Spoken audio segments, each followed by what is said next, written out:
Hi, welcome to my channel. My name is Johanna, and today I want to talk to you about a special and important fragrance for me. This is Flowerbomb Nectar by Viktor Rolf. I'm going to talk about the meaning that this fragrance has in my life and my addiction to fragrances and Carlos Benaim. He worked on this fragrance amongst other perfumers. Dominique Ropion is one. And I also am going to talk about Jasmine Sambac, because Jasmine Sambac came up in the Chantilly, the newest Chantilly video that I've done. Third now Chantilly video that I've done. Now this one was on Houbigant bottle of Chantilly. It says Houbigant in the glass. So if you haven't caught that video, you might want to check it out. It's exciting. Lots of exciting stuff happens in that video. But this one, I'm going to talk to you about a new note that came out when I sprayed this. And I've had this for several years. So this came out in 2018. Can't remember exactly which birthday it was that I got it, but it was one of my birthdays. I got this as a gift. And so I put it away. I haven't really sprayed it or smelled it in maybe a year and a half or 2 years. And I put it away multiple times actually. And also how the new note of Jasmine Sambac came out for me, because it also, I believe, it's actually jasmine listed in this fragrance. So I'm starting to smell Jasmine Sambac and I'm experiencing it differently. It actually smells way different for me. So, one of my collected fragrances that I mentioned in that video is Al-Khat. This is a first edition bottle, so it's got a slightly different shape. Of Al-Khat by Xerjoff. This one smells of Jasmine Sambac and oud, and for the longest time, I couldn't recognize it as jasmine. I thought it was just oud that I was smelling. So the combo of the Jasmine Sambac and the oud smells like my history as a potential dairy farmer growing up. Speaking of Jasmine Sambac, maybe I'll make that the theme of this video. I started thinking about it, not because of Al-Khat. I started thinking about it because this fragrance. Flowerbomb Nectar. My gosh. This fragrance is, well, I do and don't at the same time. I do and don't believe in these things as far as like magic or something. And so being given this gift, just a couple months later, I just like out of nowhere, I became interested in perfume. Like previously I couldn't tolerate perfume because I couldn't handle the aldehydes that were in the perfumes in the 80s and 90s, and that's when I grew up. I mean, I got myself a bottle of Eternity for Women, by the way. Eternity for Men, the perfumer is Carlos Benaim. So this is the same perfumer, Carlos Benaim. This is Flowerbomb Nectar. This is a flanker Flowerbomb. He also worked on that.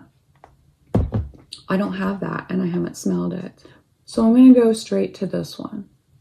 The notes are gunpowder, cassis, bergamot, osmanthus, orange blossom, Jasmine Sambac, vanilla, tonka bean, benzoin, patchouli. So I didn't consciously like this perfume. It's been several years since I got this and I haven't used very much of it. I did for those months prior to becoming addicted to fragrances. I keep coming back to that. But yeah, this started it all by Carlos Benaim. So Carlos Benaim, one thing that I like about perfumery is that it's sort of like ethereal and it's unexplainable. It's emotional and it's impressionable and it's so creative that it just blows your mind. It's a beautiful blend of like science and art. Really, like perfumery is science and art. Like really, I don't know of too many other blends where they just like really blend. Because with perfume, in my mind, you're trying to give someone an experience. You're actually trying to transfer something to them, but it's something that they will make of it what they will.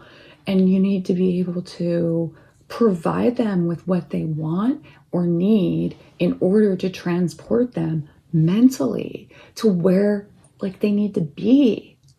Gosh, it's almost like being a perfumer is like being a kind of doctor.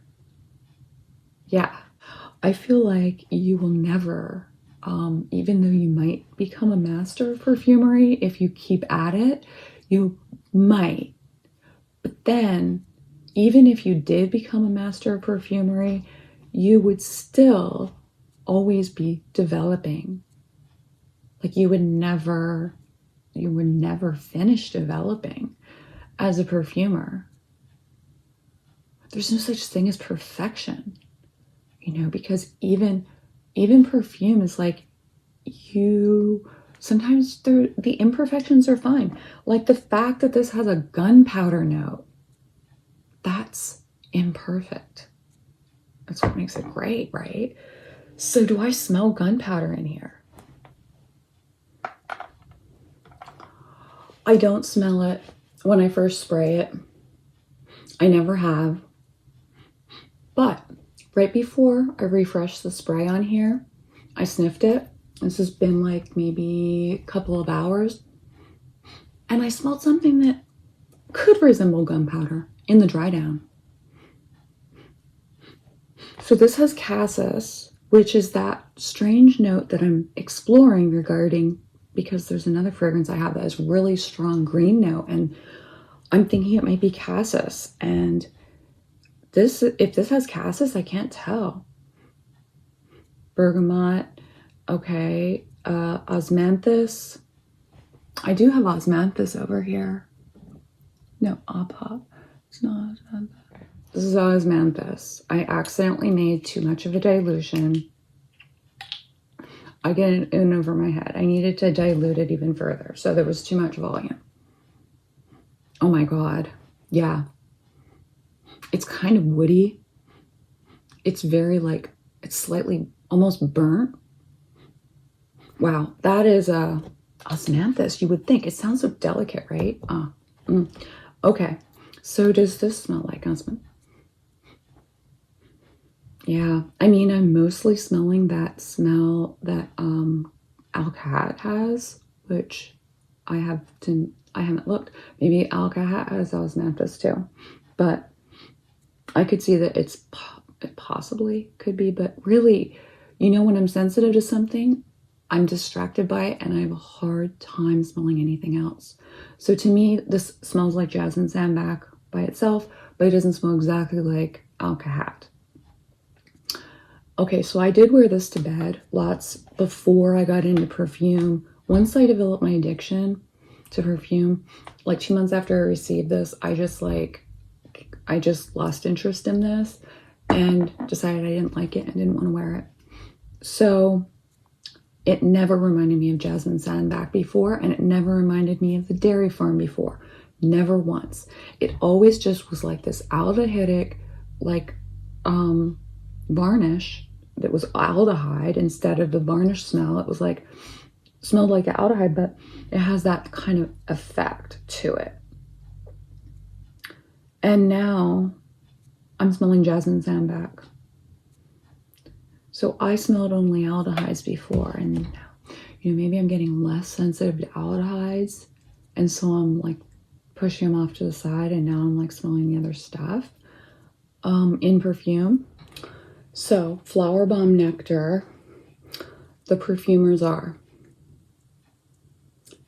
Domitille, Michalon, Bertier. That was hard for me to say. Domitille, Michalon, Bertier. Olivier, Polge, Dominique Ropion, and Carlos Benaim. Well, Thanks for listening and for watching. And let me know if you've ever smelled this fragrance, or let me know if you've ever smelled this fragrance or any of the fragrances that I mentioned, because I want to talk about it.